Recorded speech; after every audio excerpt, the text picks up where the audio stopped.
नमस्कार, मी स्वप्नील हर्षे. मी माझी actually property विकली आणि त्याच्यामध्ये स्काय प्रॉपर्टीचा खूप छान आणि खूप मोठा वाटा होता.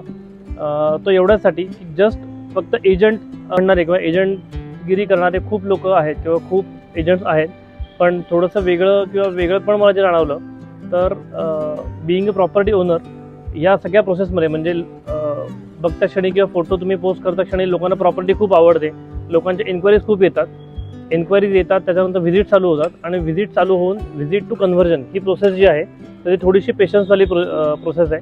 आणि हा पेशन्स बिईंग अ प्रॉपर्टी ओनरने ठेवायला लागतो. आणि जो एजंट त्याच्यावरती काम करतोय किंवा जे कुठली एजन्सी त्याच्यावरती काम करते, हा पेशन्स त्यांनाही ठेवणं गरजेचं असतं. या सगळ्या प्रोसेसमध्ये प्रत्येक ठिकाणी एखादी घर दाखवण्याची पद्धत असते. सो इथे मला थोडंसं स्काय प्रॉपर्टीचं वेगळेपण जाणवतं. नौशाद म्हणून त्यांचा जो एक्झिक्युटिव्ह माझ्याकडे यायचा, तर जेव्हा ज्या प्रकारे मी माझं घर दाखवेन किंवा ज्या प्रकारे मी केलेले फर्निचर आहे किंवा तिथल्या छोट्या छोट्या गोष्टी आहेत, प्रत्येकाचं युटिलायझेशन आहे, टेरेसचा उपयोग आहे किंवा ग्राउंड फ्लोअरचा घरामध्ये जे अंगण आहे त्याचा उपयोग आहे, हा जेव्हा मी ॲज अ स्वतःची प्रॉपर्टी ओनर मी ज्या कन्व्हिक्शनने सांगेन, आज त्या कन्व्हिक्शननी नौशाद स्वतः प्रत्येक कस्टमरला सांगायचा.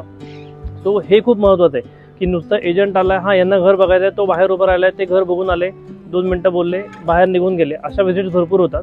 पण ती व्हिजिट पोटेन्शियल होणं, फ्रुटफुल होणं आणि ती होण्यासाठी प्रयत्न करणं हे इम्पॉर्टंट असतं. सो ज्या कन्व्हिक्शननी आपण ती प्रॉपर्टी दाखवली पाहिजे, तर ती मला वाटतं दाखवली गेली प्रत्येक ठिकाणी. आणि म्हणूनच ते स्काय प्रॉपर्टी थ्रू डील झालं.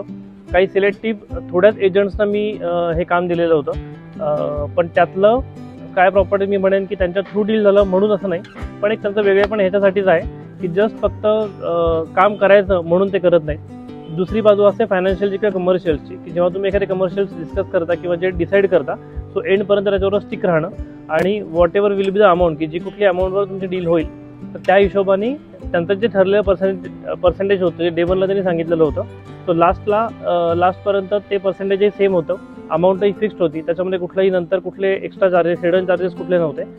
At the same time documentation किंवा जी प्रोसेसचा पूर्ण पार्ट आहे, हाही पूर्ण त्यांनी टेक केअर केला की त्याच्यामध्ये फक्त बायर आणि सेलरला कनेक्ट करून देणं नाही आणि मग तुमचा तुम्ही व्यवहार करा असं नाही, तर तो व्यवहार कंप्लीट होईपर्यंत अगदी पेढ्यांचा बॉक्स घेऊन येईपर्यंतचं जी एंड टू एंड रिस्पॉन्सिबिलिटी आपण ज्याला म्हणतो, ही स्काय प्रॉपर्टीजने घेतली. सो मी नक्कीच रेकमेंड करेल की तुम्हाला प्रॉपर्टी घ्यायची असेल किंवा विकायची असेल तर स्काय प्रॉपर्टीचा नक्की संपर्क करा. थँक्यू.